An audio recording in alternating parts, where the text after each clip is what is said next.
আর বলিস না রে ভাই, আজকে বৃষ্টির দিনে আমার দোকানে চিংড়ি পকোড়া বিক্রি করে একেবারে জমিয়ে ফেলেছি। ও, চিংড়ি পকোড়া? তুই তো সাধারণত চা আর পেঁয়াজ পকোড়া বিক্রি করিস। আজ হঠাৎই রাজকীয় আইটেম কেন?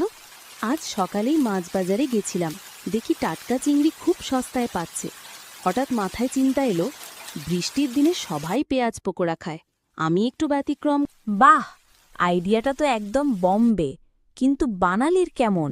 প্রথমে ভয় লাগছিল, পচে গেলে সব নাম ডুববে, কিন্তু ভালোভাবে ধুয়ে একটু লেবুর রস মাখিয়ে রেখে দিলাম।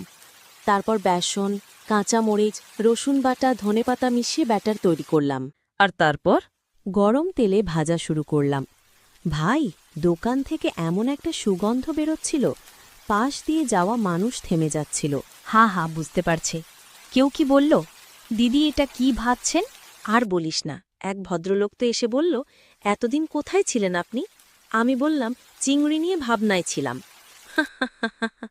দাম কত রাখলে?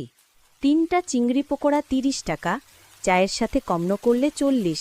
প্রথমে ভাবছিলাম দাম বেশি হবে, কিন্তু সবাই খেয়ে বলল, এই দামে এমন পকোড়া স্বপ্নেও পাই না। ভাই, তুই তো আজ শেফ বনে গেলি, আয় রোজগার কেমন হলো? সব মিলিয়ে প্রায় 1200 টাকার বিক্রি, খরচ বাদ দিয়েও 600 টাকা লাভ।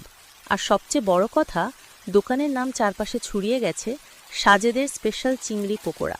বাহ বাহ, চল আসি আজকে।